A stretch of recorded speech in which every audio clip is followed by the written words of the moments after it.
బాబుకు ప్రచారం, దైవానికి అపచారం. సెల్ఫ్ డబ్బా కోసం దేవుణ్ణి సైతం వాడుకుంటున్న బాబు.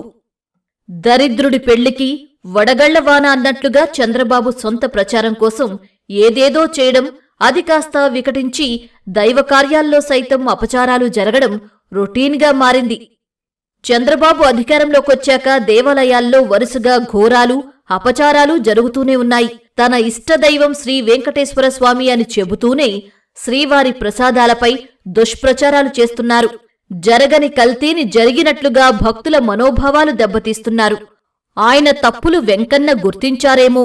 లడ్డూలో కల్తీ జరిగిందని రాజకీయాలు చేయడం మొదలుపెట్టినప్పట్నుంచి ఆలయాల్లో వరుసగా అపచారాలు జరుగుతూనే ఉన్నాయి. వైకుంఠ ఏకాదశి సందర్భంగా తిరుపతిలో టోకెన్ల జారీలో తొక్కిసలాట జరిగి 6 మంది మృతి చెందారు. సింహాచలం చందనోత్సవంలో గోడకూలి 7 ప్రాణాలు పోయాయి. కార్తీక ఏకాదశి సందర్భంగా కాశీబుగ్గ వెంకటేశ్వర స్వామి ఆలయంలో తొక్కిసలాట జరిగి 9 మంది భక్తులు కన్నుమూయగా 20 మందికి పైగా గాయపడ్డారు. ఇక తిరుమల పరకామణి అంశాన్ని బాబు రాజకీయం చేస్తూ ఉండగా, ఇక ఇటీవల సింహాద్రి అప్పన్న హుండీ లెక్కిస్తున్న సమయంలో 2 ఉద్యోగులు డబ్బులు దొంగిలించారు. శ్రీ సత్యసాయి జిల్లా కదిరి మండల పరిధిలోని ఎర్రదొడ్డి గంగమ్మ ఆలయంలో భక్తులు సమర్పించిన కానుకలకు ఆలయ జీవో మురళీకృష్ణ ఎసరు పెట్టారు. సుమారు 5 లక్షలు విలువ చేసే వెండి ఆభరణాలు, విలువైన చీరలను తన భార్యతో కలిసి ఆటోలో తరలించారు. అహోబిలం నరసింహస్వామి ఆలయంలో హుండీ పగులగొట్టి 20 నుంచి 30 లక్షల వరకు చోరీ చేశారు.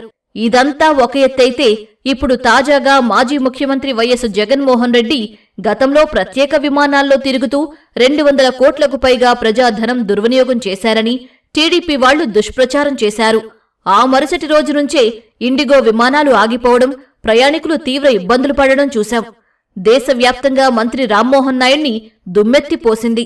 ఇలా చంద్రబాబు అబద్ధాలు, దుష్ప్రచారం చేస్తున్న ప్రతిసారి కాలం హెచ్చరిస్తూనే ఉంది. అయినా చంద్రబాబులో ఎలాంటి మార్పు కనిపించడం లేదు. మీడియా చేతిలో ఉంది కాబట్టి ఎలాగైనా జనాన్ని నమ్మించగలను అనే అతి విశ్వాసంతో కుట్రలు చేస్తున్న చంద్రబాబు వెనువెంటనే కాలం పెట్టే పరీక్షకు దొరికిపోతున్నారు.